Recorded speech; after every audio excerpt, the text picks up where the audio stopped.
15 अगस्त रात के 2:40 दिल्ली सो रही थी। पूरा शहर डेड साइलेंस में डूबा हुआ।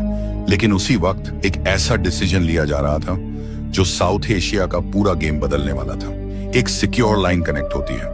हेलो, कंफर्म करो, टारगेट वही है।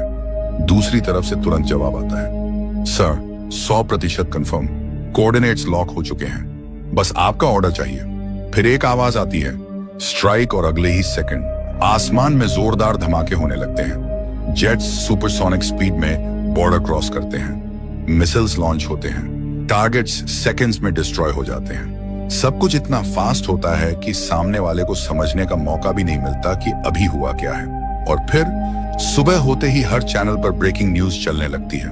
इंडिया ने पाकिस्तान के अंदर घुसकर अटैक किया। पूरा देश शॉक में था, दुनिया कंफ्यूज थी। लेकिन सबसे बड़ा सवाल अभी भी वही था, ये ऑपरेशन अचानक कैसे हुआ? किसने लिया ये इतना रिस्की डिसीजन बिना एक पल के डर के? और सबसे शॉकिंग बात, ये प्लान एक रात में नहीं बना था। ये कई सालों से चुपचाप तैयार हो रहा था।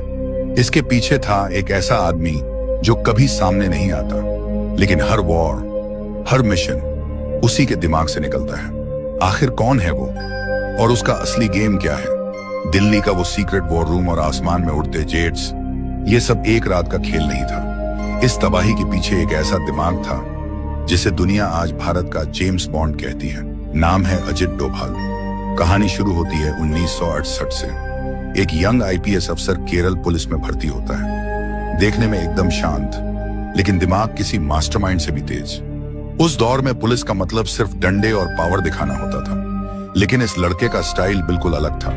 जब 1972 में केरल के थालासिरी में भयानक दंगे भड़के, तो इसने फोर्स यूज करने के बजाय अपना दिमाग लगाया। वो सादे कपड़ों में चुपचाप सड़कों पर घूमा, दंगाइयों के मेन लीडर्स को पहचाना, उनकी कमजोरियां निकाली और बिना कोई बड़ा खून खराबा किए पूरे दंगे को शांत कर दिया। दिल्ली में बैठे टॉप बॉसेस ये सब देख रहे थे। उन्हें तुरंत समझ आ गया था कि ये कोई नॉर्मल पुलिस वाला नहीं है। इसे चौराहों पर चालान काटने के लिए नहीं, किसी बहुत बड़े गेम के लिए बनाया गया है। और उसी साल उसे नॉर्मल पुलिस से निकालकर सीधा जासूसों की सीक्रेट दुनिया यानी आईबी के सीक्रेट मिशन के लिए चुन लिया गया। अब सीधे जंप करते हैं 1980 के दशक में। दिल्ली का एक सीक्रेट सेफ हाउस। रात के 2 बज रहे थे। कमरे में सिगरेट का भारी धुआं था और टेबल पर कुछ black and white blur photos पड़ी थी। कमरे में मौजूद हर अफसर के चेहरे पर टेंशन साफ दिख रही थी। सर, हमारी रिपोर्ट 100% कंफर्म है। पाकिस्तान कहूटा में गुपचुप अपना न्यूक्लियर बम बना रहा है। अगर हमने उन्हें अभी नहीं रोका तो वो कभी भी हमारे ऊपर हावी हो जाएंगे। सीनियर अफसर ने गहरी सांस लेते हुए कहा, हमें पाकिस्तान के अंदर एक ऐसा बंदा चाहिए जो साया बनकर उनका सारा राज निकाल लाए। एक ऐसा आदमी जो उनकी जड़ों तक घुस सके। कोई ऐसा जो पाकिस्तानी मुस्लिम बनकर उनकी सड़कों पर घूमे और किसी को शक तक न हो।